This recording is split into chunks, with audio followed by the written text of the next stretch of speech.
Welcome back. More great conversation with Wendell Fitzgerald. My name is Peter Melton. Great to be here with you, exploring what's going on with the economics of our land, what's going on with our American dream, what's going on in the world, and how it ties into everything. Because, boy, as I learn more about this, we're giving away what the community is creating. The community creates the value of the land, and then we give it to the private owner, and then the community is stuck trying to figure out how they're going to keep libraries open or keep schools open or do public transit or all these things, and they're begging to try to figure out how to make the community run when all the value that the community is creating is going into private home owners and business owners' pockets. Well, precisely so. So the idea, when one understands the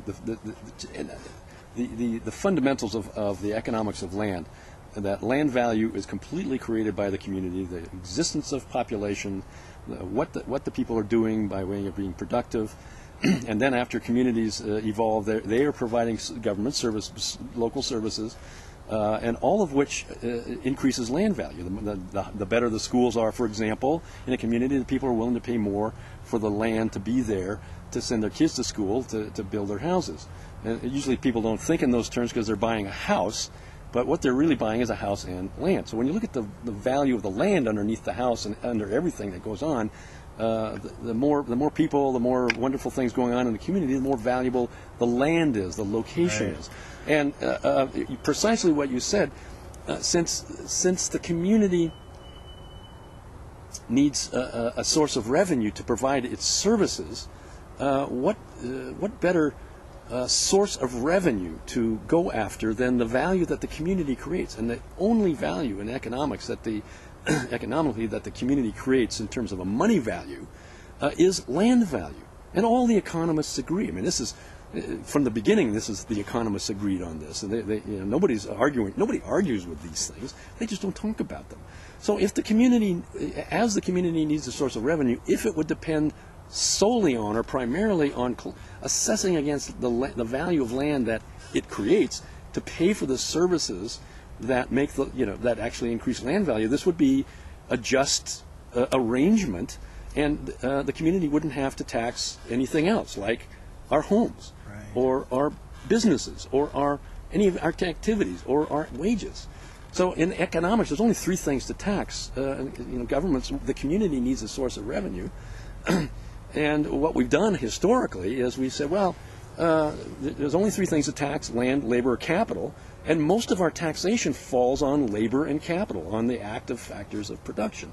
And some of it does, in fact, fall on, it does assess against the community-created land value, like the property tax. Property tax is a direct tax on land value.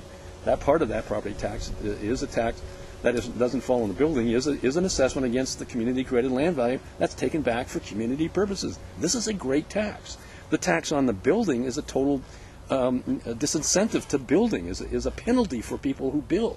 A tax on your wages is a penalty for you being active and working hard. A sales tax, every kind of tax on labor and capital, there's all kinds of different. So the whole issue of taxation is very interesting.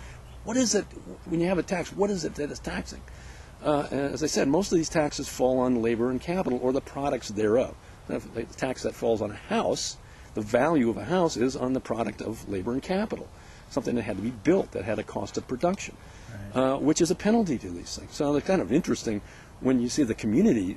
Historically, we've had the opportunity all along.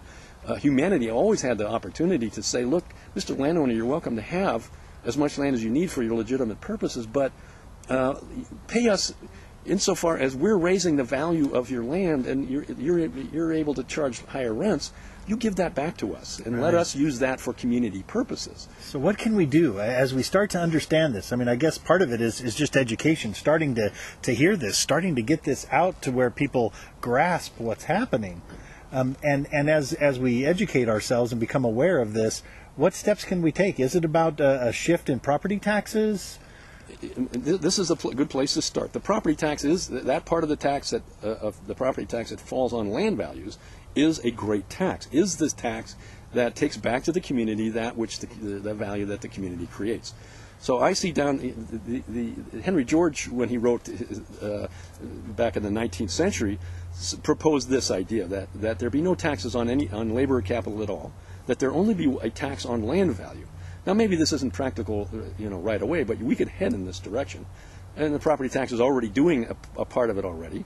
So what I propose, and what's been proposed by the folks who follow this all these years, since Henry George wrote, is phase this thing in over a 5 or 10 year period. You don't do it all at once, but change the property tax and just focus on that, so that in 5 years, let's say, you reduce all the taxes on improvements and increase the tax on land values, so that at the end of that phase-in period, there's only a tax on land values and none on improvements.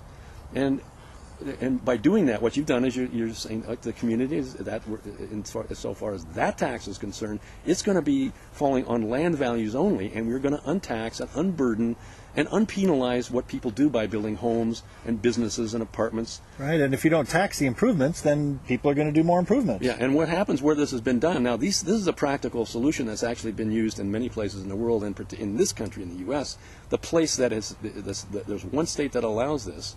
Pennsylvania has allowed cities to tax their land values at a higher rate than their building values. And there's a couple of dozen cities that do that now, and so back in the 70s, Pittsburgh did this. And they finally ended up, over a period of years, they taxed their land values 10 or 11 times more heavily than they did their improvement values. And what happened in the process, the whole point of this is not just some abstract thing of economic justice. It's a practical. The practical result is that Pittsburgh rebuilt itself. Urban blight ended. The downtown rebuilt itself. If you've ever been to Pittsburgh, it's doing quite well. And so the larger picture, the reason to do this, not only for capturing the value that community that creates, but you want to do this for practical reasons, because the result is, and I'll list a number of things. It ends urban blight. It ends urban sprawl.